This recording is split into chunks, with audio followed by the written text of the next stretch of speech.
Je m'appelle Rainer Füllmich et je suis avocat depuis 26 ans ici en Allemagne et en Californie. J'ai également beaucoup travaillé à l'université de Göttingen. J'étais au centre de recherche de droit médical en pharmaceutique. On peut donc dire que j'ai un certain nombre de connaissances de droit médical.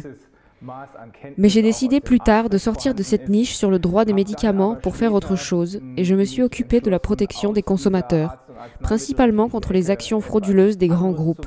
Nous avons représenté des consommateurs, mais également des petites et moyennes entreprises.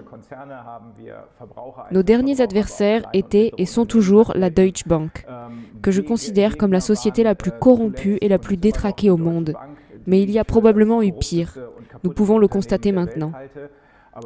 Volkswagen a longtemps commis des fraudes ici, jusqu'à ce que les États-Unis envoient enfin des signaux que l'on ne peut plus ignorer ici.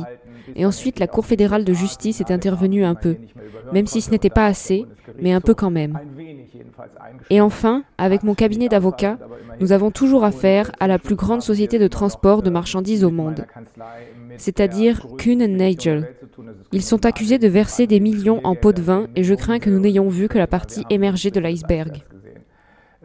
J'ai été principalement actif en Allemagne avec mes collègues. Vous ne devez jamais oublier que je ne suis pas seul, ce n'est pas possible. Mais j'ai également été actif aux États-Unis. Récemment, j'ai participé à une action collective de plusieurs banques contre la Deutsche Bank et j'ai déposé un mémoire en tant qu'amicus curiae. Amicus curiae signifie ami de la Cour, pour expliquer à la Cour américaine de Californie du Sud que la Deutsche Bank ne commet pas seulement des erreurs par mégarde, c'est-à-dire par négligence, mais qu'elle les commet de façon délibérée. Délibérée dans le sens de dommages intentionnels ou aussi illicites, qu'elle escroque ses clients et aussi les autorités de contrôle. Nous sommes entrés dans l'histoire de Corona de cette façon. J'étais aux États-Unis depuis début février, environ jusqu'à la fin du mois de mai avec ma femme et nos chiens au moment où tout a commencé. Nous vivons dans un ranch loin de tout, où nous avons une distanciation sociale par nature, pour ainsi dire. Et c'est exactement ce que je voulais. Et puis la catastrophe s'est produite ici. Je me suis dit qu'on allait rester là-bas et qu'on reviendrait quand tout serait fini. Cela s'est avéré être une erreur, car cela a également commencé aux États-Unis. Mais pas loin s'en faut comme ici. Pas avec cette agressivité que vous voyez ici, où certains croient qu'ils doivent d'une manière ou d'une autre génétiquement revenir aux années 30 ou 40. Là-bas, en Californie du Nord, personne ne se soucie vraiment de cela.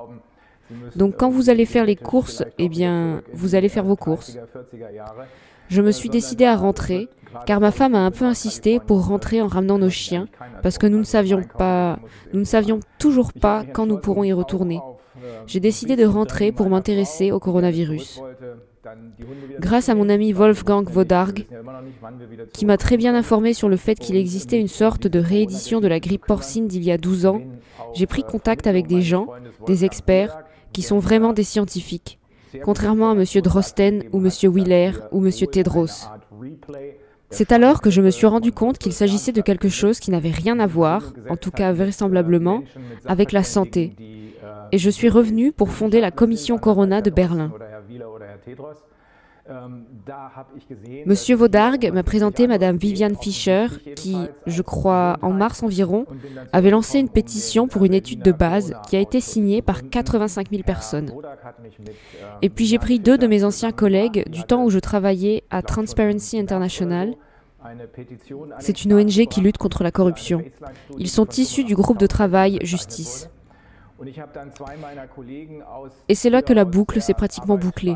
Avec les travaux du groupe de travail sur la justice avec les collègues Antonia Fischer et Dr Justus Hoffmann, ainsi que le professeur Martin Schwab de l'université de Bielefeld et quelques autres, dont des juges et des procureurs.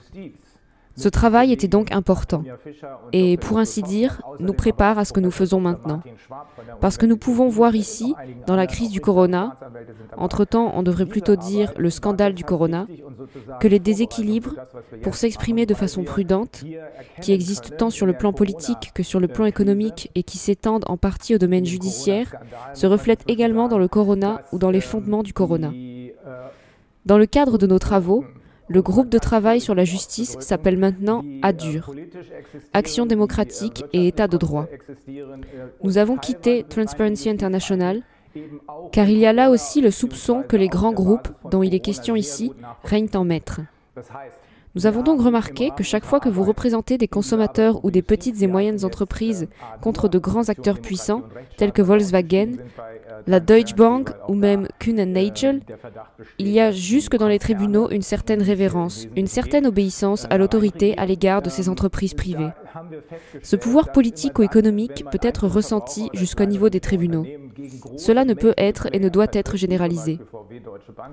Hier soir, nous avons eu une réunion ad hoc avec la commission du Corona, où nous avons également entendu un juge formidable, M. Schleif, Thorstein Schleif. Cet homme défend l'état de droit et il dit qu'il y en a encore quelques autres qui pensent comme lui. Après cela, j'ai parlé à un juge en chef italien. Viviane et moi, avec le docteur Olseisen et des collègues italiens, nous avons parlé avec un juge en chef italien. Donc il y a pas mal de gens qui sont vraiment bien et qui défendent la démocratie. Et c'est de cela qu'il s'agit maintenant. Selon mon expérience personnelle, la principale conclusion de ce travail préliminaire avec des collègues du tribunal et des travaux du groupe de travail justice appelé ADUR est que quelque chose ne tourne pas rond ici. Dans les tribunaux, le pouvoir politique et économique prime sur la justice. Pas par principe, mais dans le cas présentant un déséquilibre structurel, comme nous l'appelons, on peut observer très souvent une obéissance à l'autorité dans ce système judiciaire encore très segmenté. Depuis l'époque de Bismarck, la justice allemande est fortement centrée sur l'obéissance à l'autorité. Ceci n'a pas été inventé sous le Troisième Reich. Peu de choses ont réellement changé. Sur la forme, oui, mais pas dans les faits. C'était donc la préparation de ce que nous faisons maintenant. Et ce que nous faisons maintenant, c'est de découvrir, parce que nous avions tous des questions, nous ne savions rien de façon certaine. Je savais grâce à des discours dans d'autres domaines, suite à des mises en relation faites par Wolfgang Wodark, qu'il y avait d'autres points de vue que celui de M. Thorsten. Le sien est absolument, complètement, totalement infondé, librement inventé. Il y a un autre point de vue et nous voulions pouvoir le connaître exactement. C'est pourquoi la commission Corona s'est posé les questions. Tout d'abord, à quel point le virus est-il dangereux? La réponse est qu'il n'est pas plus dangereux qu'une grippe normale. Même l'OMS estime le taux de mortalité lié à l'infection à 0,14%. C'est à peu près la même chose que la grippe saisonnière. La deuxième question était de savoir à quel point les mesures anti-corona, sont dévastatrices, dangereuses, tant en termes économiques que sanitaires. Et ça, on ne peut pas le décrire avec des mots. Il est évident que les gens sont délibérément poussés à la mort, surtout maintenant, parce qu'on a besoin du nombre de décès, parce que de plus en plus de gens se rendent compte que quelque chose ne va pas. Nous avons d'un côté tous ces cas présumés. On traduit test positif par infection et donc par malade, mais d'une manière ou d'une autre, personne ne meurt. Ces cas sont donc maintenant provoqués artificiellement pour maintenir les gens dans la peur et la terreur. Cela nous semble en tout cas être le résultat intermédiaire. Il s'agit ici de grands groupes hautement corrompus. Tous ne sont pas corrompus, mais la plupart le sont. La clique de Davos qui mélange la politique et l'entreprise, leur but est le contrôle. Un contrôle de la plus grande envergure possible, allant même jusqu'aux vaccins, qui sont très certainement dangereux. Les autorités anglaises, je crois que le gouvernement anglais a lancé un appel d'offres. Il recherche des entreprises proposant de l'intelligence artificielle pour pouvoir tenter de procéder à une estimation des effets secondaires les plus graves attendus.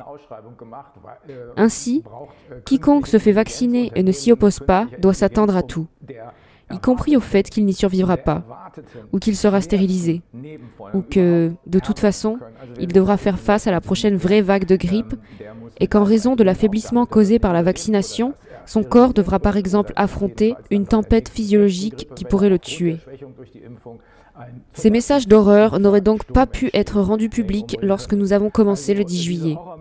En tout cas, entre-temps, il y a aussi beaucoup de gens qui se disent « Oh, mais c'est peut-être dangereux ». Même ces gens sont maintenant d'avis qu'avec la vaccination, il y a la ligne rouge à ne pas franchir.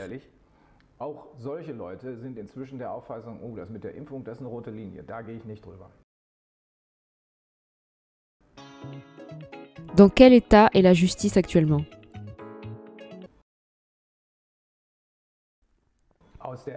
D'après l'expérience que j'ai acquise entre-temps, 26 ans de litige contre les grands groupes corrompus, principalement des grands groupes corrompus ici en Allemagne, de temps en temps aux États-Unis. Je dirais qu'en Allemagne, l'état du patient, justice, si on peut le nommer ainsi, est dans un état sérieux mais pas désespéré. Il y a encore des possibilités parce que de plus en plus de tribunaux se rendent compte, et de plus en plus de juges aussi, et surtout en Allemagne, ils se rendent compte que si cette dictature des grands groupes, permettez-moi de le dire ainsi, passe, alors il n'y aura plus de tribunaux. Parce que les grands groupes décident alors eux-mêmes sans qu'aucune justice, ou du moins un tribunal formel, n'intervienne pour décider de ce qui est bon et de ce qui est mal. Il ne faut pas en arriver là. De plus en plus de tribunaux semblent le comprendre lentement mais sûrement. Mais ce qui s'est passé ici entre-temps, surtout au niveau des tribunaux administratifs, c'est que l'on avait en partie l'impression qu'il y aurait des succès ici. C'est aussi le cas, mais ces succès se limitent à des pures formalités. On a donc dit que les mesures n'étaient pas suffisamment fondées. Mais il n'y a pas eu d'enquête sur le fond. Ce virus est-il dangereux? Aucune enquête n'a été menée à ce sujet. On a aveuglément cru l'Institut Robert Koch. Le RKI est largement sous le contrôle de l'OMS et l'OMS elle-même sous le contrôle des grands donateurs, les Chinois et Bill Gates. Ils n'ont même pas commencé à essayer de découvrir la nature de ces infections. Existe-t-elle vraiment?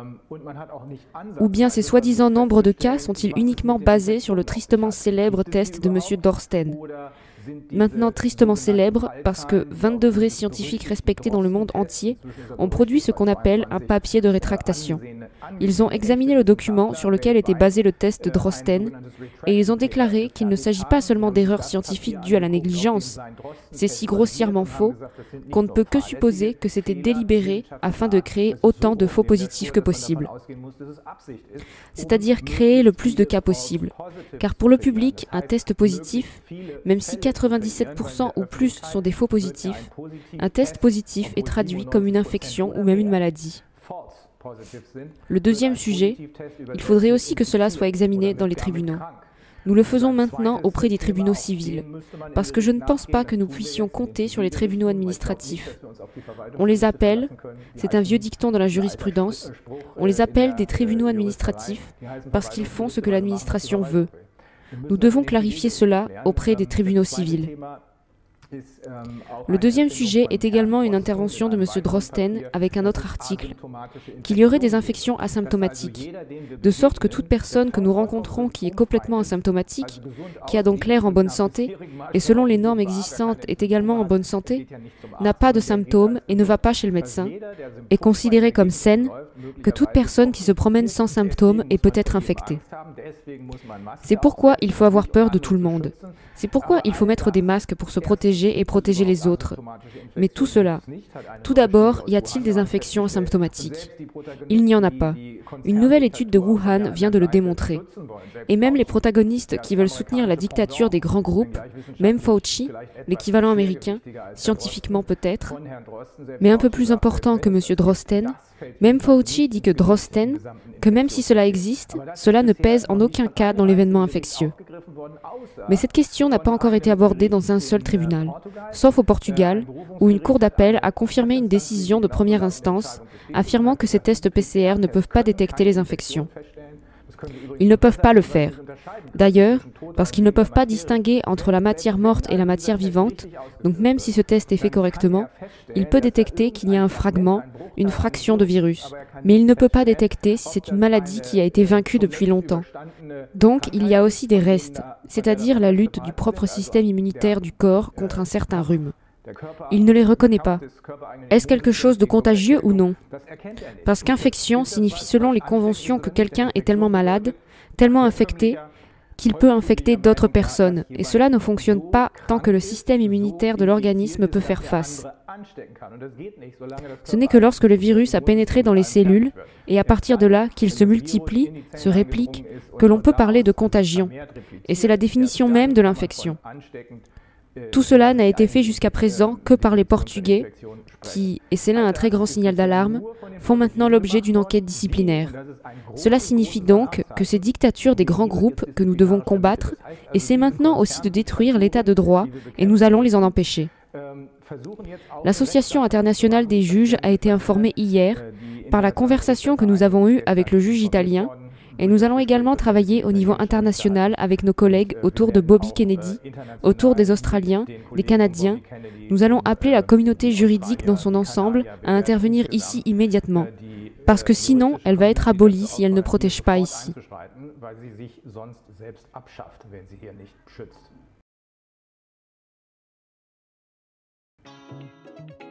Votre message au public.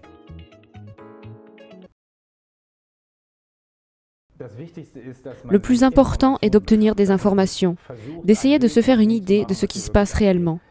Ceux d'entre nous qui ont au moins remarqué que ce sont des règles absolument contradictoires et qui n'ont aucun sens.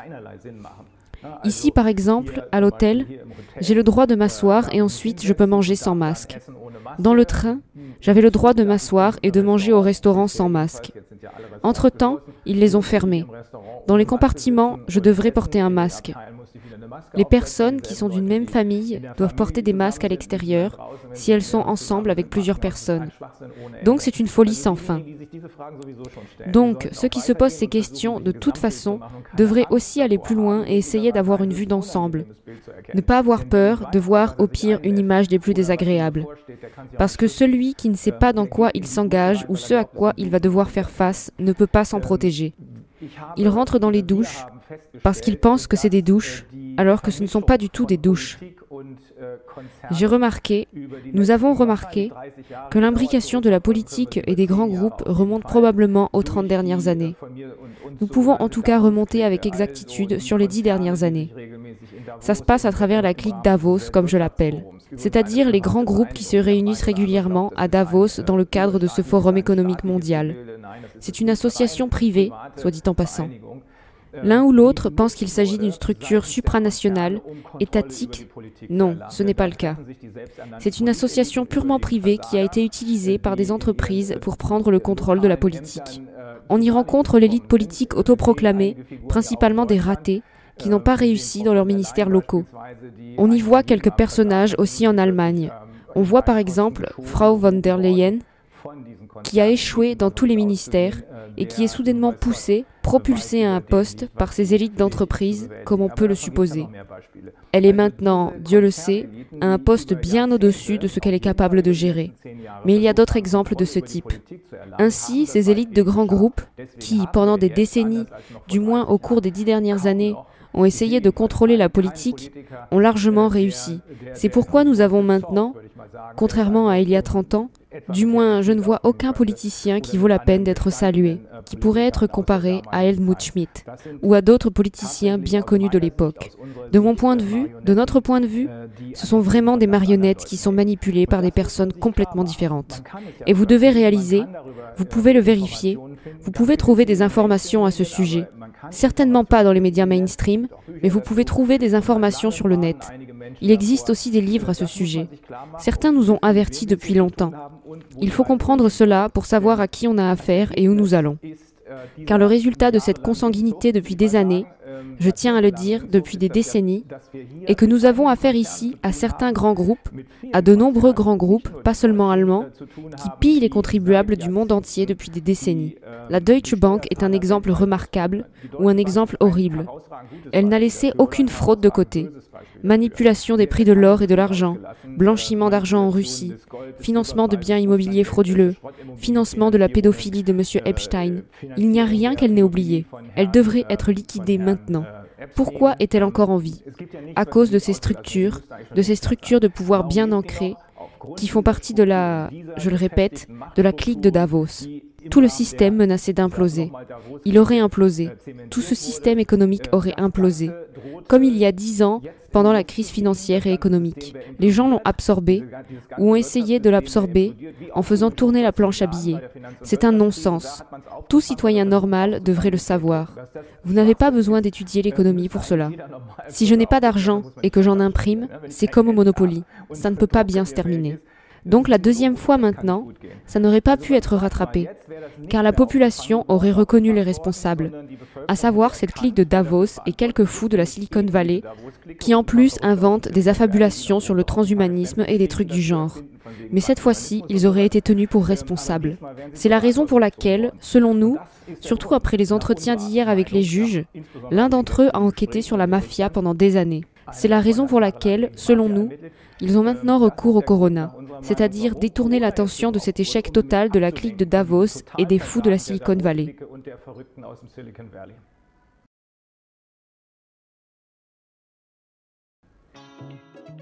Que signifie le mot courage pour vous ?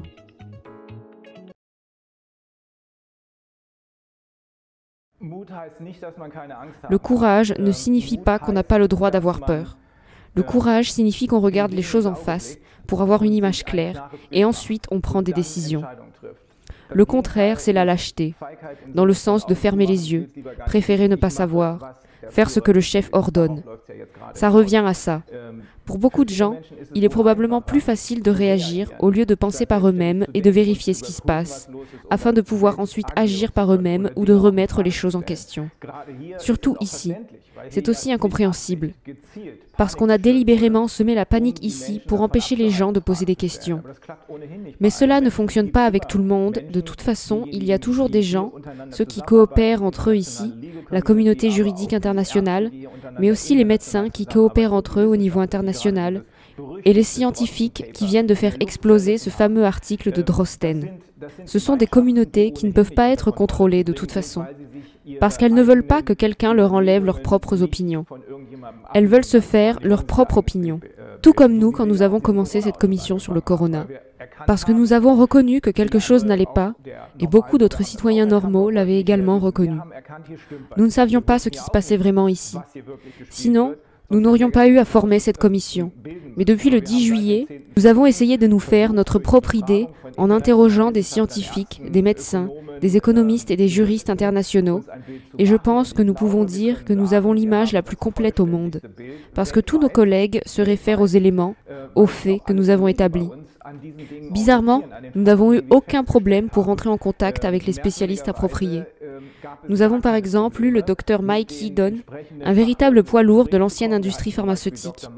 Il a été vice-président de Pfizer, dont il a été le directeur scientifique pendant 16 ans. Il est immédiatement venu nous parler. Il a dit, il vit en France maintenant, il a dit que l'Angleterre est devenue une île-prison. Il aimerait voir ses petits-enfants et ses enfants, mais ce n'est possible qu'au téléphone. Il dit, jusqu'à ce qu'ils ouvrent cette prison à nouveau, je ne vais pas y retourner. Et il a eu raison. L'Angleterre a été le premier pays où un vaccin a été approuvé, ce qui est douteux, très douteux.